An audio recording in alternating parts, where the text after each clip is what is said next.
সবাইকে সুপ্রভাত। সবাই কেমন আছেন? আশা করি সবাই ভালো আছেন। আজ চলে এসেছি অম্বিকা কালনা, আর এখন রয়েছে আমি অম্বিকা কালনার রাজবাড়ির চত্বরে। তো চলুন দেখে নেই রাজবাড়ির চত্বরে বেশ কিছু সুন্দর সুন্দর মন্দির। প্রথমে আমরা দর্শন করে নিচ্ছি কৃষ্ণচন্দ্রজি মন্দির।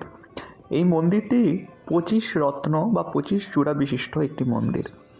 বাংলায় অনেক রকমেরই চূড়া বিশিষ্ট মন্দির কিন্তু দেখতে পাওয়া যায়।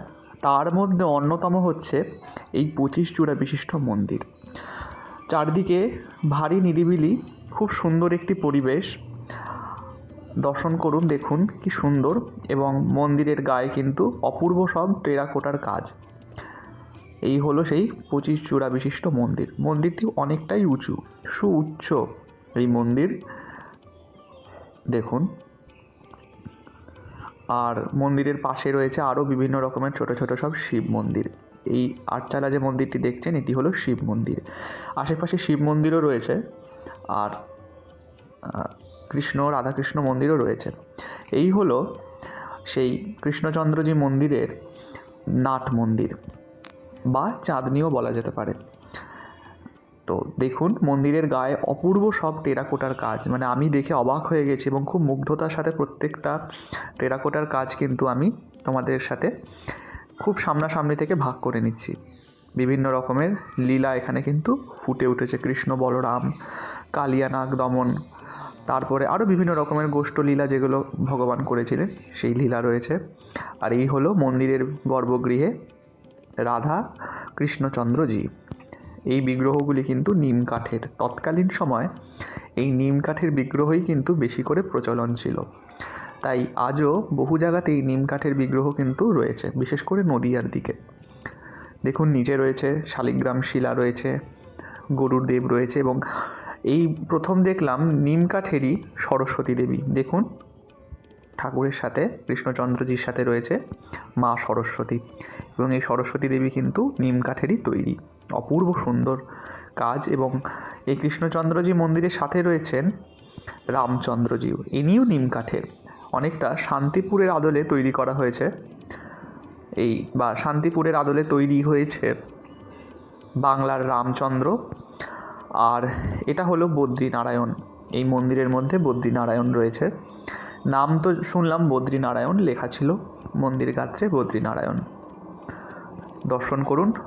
এটা সম্ভবত পাল সেন যুগের বিগ্রহ। আর এই দিকে রয়েছে কাঠের নির্মিত আরও দুটি জোড়া রাধাকৃষ্ণ। এখন আমরা কৃষ্ণচন্দ্রজির মন্দিরের পেছনের একটা এরিয়াতে রয়েছে। এখানে দেখুন কি বড় জায়গা, চারদিকে খোলা মাঠ, অপূর্ব সুন্দর। লোকজনও কম, খুব একটা ভিড় নেই, মনে একটা শান্তি দেবে। এটা হলো একটি শিব মন্দির। এটি শিব মন্দিরের ধার ধরে ধরে আমরা যাচ্ছি, আর শিব মন্দিরটা আপনাদের সাথে একটু ভাগ করে নিই। দেখুন কি অপূর্ব একটি শিব মন্দির,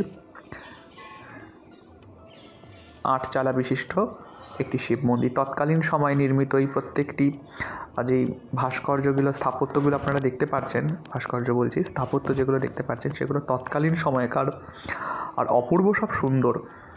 এটাই হলো কৃষ্ণচন্দ্রজি মন্দিরের পেছনের দিকটা। মন্দিরটি অনেকটাই ক্ষয়প্রাপ্ত হয়েছে মন্দিরগুলো। তারপরেও রাজবাড়ি কর্তৃপক্ষ বা যারা এই জিনিসগুলোকে রেনোভেট করছে, তাদেরকে অসংখ্য ধন্যবাদ এই জিনিসগুলোকে বজায় রাখার জন্য। এরপরে চলে যাচ্ছি লালজি মন্দিরে। লালজি মন্দির ঢুকতেই প্রথমে এরকম দেখুন দোতলা মতো একটি প্রশস্ত দ্বার রয়েছে, দাঁড় করা হয়েছে, এবং এই দ্বার দিয়ে এবার আমরা মন্দিরের ভেতরে ঢুকবো। লালজি মন্দির, অম্বিকা কালনা লালজি মন্দির। এই লালজি মন্দিরও কিন্তু সেই 25 চূড়া বিশিষ্ট। সামনের যে অপূর্ব সুন্দর একটি নাট মন্দির দেখতে পাচ্ছি, এবং দেখুন চারপাশটা শান্ত নিরিবিলি পরিবেশ। আমরা সকালের দিকে গেছিলাম, তাই শান্ত নিরিবিলি পরিবেশটা পেয়েছি। দেখুন এখানে কতগুলো সারি সারি যুগল, এগুলোও কিন্তু কাঠের নির্মিত। আমার তো ভারী পছন্দ হয়েছে। আর শালিগ্রাম দেখুন, কত কিলো শালিগ্রাম নারায়ণ শিলা এখানে রাখা রয়েছে। আর এই হলো লালজি। তখন ঠাকুরের সকালের পুজো চলছে। পুরোহিত মশাই, ঠাকুর মশাই পুজোয় বসেছেন। তো সেক্ষেত্রে দেখুন সকলে পুজো দিচ্ছে এখানে, আর আমি আপনাদের সাথে লালজির দর্শন ভাগ করে নিচ্ছি। দর্শন করুন। লালজি। অনেকেই স্থাপত্য দেখতে আসবেন। তার সাথে সাথে বলে রাখি, পাশেই রয়েছে গৌরীদাস এবং সূর্যদাস পণ্ডিতের শ্রীপাঠ এবং নিত্যানন্দ প্রভুর বিবাহস্থলী। আপনারা যারা আসবেন তারা অবশ্যই কিন্তু সেই স্থানটি দর্শন করবেন। অনেকেই জানেন না এখানে কিন্তু একটি শ্রীপাঠ আছে।